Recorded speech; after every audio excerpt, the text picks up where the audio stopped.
Hello and welcome to 18 WJTS in.form. I'm your host, Bill Potter. Joining me in the studio, we have two members of the Knights of Columbus, and that is Chad Lueken. Also joining us is Kent Reying. And thanks to both of you for coming in and talk. We're going to be talking about, first of all, let's find out what the KFC is. Then we're going to talk about an appreciation dinner that is coming up Tuesday, October 25th. So one of you explain what the Knights of Columbus or the KFC is. Sure, I'll take that. The Knights of Columbus is it's many things at once. It's a Catholic family fraternal service organization. So we were founded in the late 1800s by a Catholic priest named Father Michael McGivney. He's been declared blessed Michael McGivney. So he could well become a saint. Could be the first American-born priest to be canonized a saint. But his story was not unlike many people at the time in the late 1800s, first-generation American. His parents were from Ireland.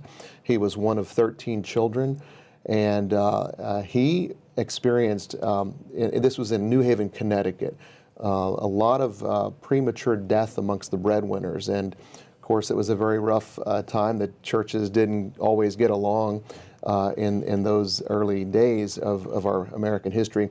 But a lot of premature death amongst the breadwinners that he ministered to, and he would see the pews at church fill up with widows and orphans every Sunday, and he knew that something had to be done. Bill, there was no support like there is a social safety net today. In the 1800s, it really didn't exist. It fell to the church or to the extended family. Well, in those cases, a lot of these immigrants had extended families still in the old country. So the church, it was really the church's responsibility to care for these people. And of course, well, where's the church get its money if not from those people? So it was a real conundrum. So that was his motivation in founding the Knights of Columbus as a safety net, as an insurance benefit society for these Catholic families. Okay, and then today the Knights of Columbus are associated with Catholic churches throughout the area. Does every Catholic church have a Knights of Columbus, a KFC? Not yet. But they're growing. We're growing. We're popping up in a lot of instances. Like many people in the area are very familiar with the Jasper Knights of Columbus. Right. We have a council hall, and we actually are older than two of our local parishes. And that's a good history for us. But a lot of the newer councils are being formed in parishes, and they don't have external buildings per se. But we've got about 2,000 members in Du Bois County. Yeah. So, for example, here in Jasper, all of the three Catholic churches in Jasper, Precious Blood, Holy Family, and St. Joseph's, those people are generally a part of 1584 Council here in Jasper that you think of. But in St. Mary's, Ireland, they have their own chapter. Okay. And then, of course, Du Bois, we have chapters throughout the area at the other churches. And you're part of the Evansville Diocese? That's correct. Yeah. Okay. So what do the Knights of Columbus do other than Tootsie Rolls? Tootsie Rolls and the big flag in the parade. Well, that's the visible part, but Chad can tell you about all of the wonderful things that the Knights of Columbus do. We are more than just a group of men with funny hats and swords. We stand for four things. We have 4 degrees of membership in the Knights of Columbus, and every degree has its own theme. So the very first theme, the very first degree is all about charity. And so that's our foundation principle. But from there we go from charity to unity to fraternity and patriotism. Those are the 4 key principles that we stand for. But we're engaged in volunteerism, trying to make it a better world, helping our churches out and helping our communities. We're involved in everything from, say, Special Olympics to Right to Life to Habitat for Humanity, those kinds of things that make it a better world. That's the Knights of Columbus. You're going to find the Knights there. And Jabalt School. Of course. Is another. But here, a lot of fundraising is done, and then also a lot of gifting is done to those in need. Right. And you have what we're going to talk about now, the appreciation dinner for priests, deacons, and religious laity. Tell us about the appreciation dinner, which is coming up October 25th. First of all, we want to kind of point out, we want to, I guess, preface this with saying tickets are really close to sold out or will be sold out if you try and wait too long. You can't just get them at the door. Right. That's correct. So let's talk about this event. Yeah. Well, we started this dinner in its current version back in 2013. But October is Clergy Appreciation Month, and that's why we felt like this was the right time of year to do this. My friend Steve Liegers likes to talk about no one has ever left a job for lack of appreciation, but studies show that lots of people do leave jobs for the exact opposite reason, for not having appreciation. And no one ever leaves a job for being too appreciated, I should say. That's the way I meant to say it. So these are men and women serving the church and our families, helping bring the sacraments to our lives and making Christianity real for us. Special events like baptisms and marriages and funerals. Think back to some of those memories. Last rites. Absolutely. So to say thank you to these folks who are living a life of service and sometimes a life of sacrifice to make to Christ present to us is important. Yeah, and so you mentioned Steve Liegers. So Steve Liegers and Chad have really been sort of spearheading this thing for the last several years, along with Father John Baglin, who, of course, has just recently retired from as being pastor of Holy Family for so many years. But he is now the senior priest and responsible for all the senior priests. And he's going to stay very involved. He's also the chaplain for our local KFC chapter, and very, very, very involved. So Father John has been a very strong pusher and proponent of this to show appreciation for his fellow priests and deacons and religious. And then these two guys have really led the charge. But it's this past year that we've really expanded it, and we've gotten a lot more of the KFC chapters actively involved in the planning. So not just attending, but actually part of the planning and putting the whole program together. This is not a small group of people getting together. You have a large group and a great speaker. Yes. Yes, we do. Archbishop William Laurie, the Supreme Chaplain of the Knights of Columbus. That's an international position. He is a chief shepherd, if you will, of 2 million souls, and that's just the membership. That's not let alone the families that represents. But he's the Archbishop of Baltimore, and is very well known. He's an accomplished author. He's very well known in academic circles. He's presented to the United States Congress several times, and so we're very pleased to have a personality of this caliber locally and presenting to us. Yeah, he's very involved also in the USCCB, so the U.S. Council of Bishops. But he was a friend of Father John's in the earlier days, because he's just from down the road, I think in Louisville or Lexington. Yeah, I grew up in New Albany. New Albany. Yeah.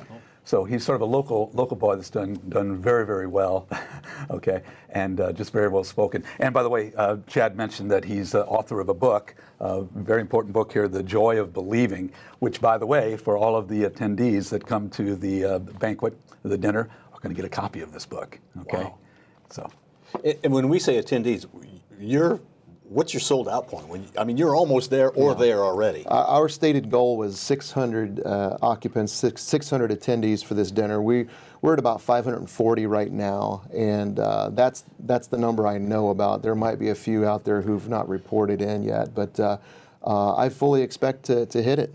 Yeah, it's more people than we've ever had in the past, but our lofty goal was filling the event center. There can't get any more than 600 people in there, so that was our goal, but we really didn't expect to get that, but we're very close, yes.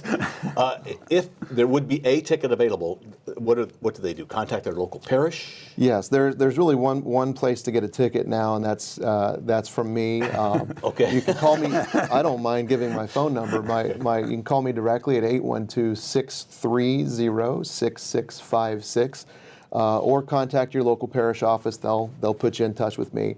But yeah, there might be a couple of tickets left. Okay, and this is happening at the Huntingburg Event Center. Yes. Okay. And so if you've already got your ticket, this is a reminder to make sure that you remember it's coming up.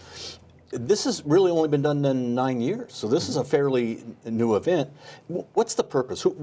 What happened that somebody said, we need to have this dinner? Years ago, there was a joint dinner, very much like this one. It was a joint event hosted by the Knights of Columbus and the Sarah Club. Sarah Club's primary mission is supporting Vocations. Over time, the Sarah Club kind of dwindled in membership locally, and I'm not certain that they exist today, but I know back in 2013, Ron Sager was very instrumental in restarting this. Him working along with Bernie Fallon. Both of these gentlemen are both now deceased. We miss them deeply, but they worked very hard with Father Bagelin to get this dinner back and going again.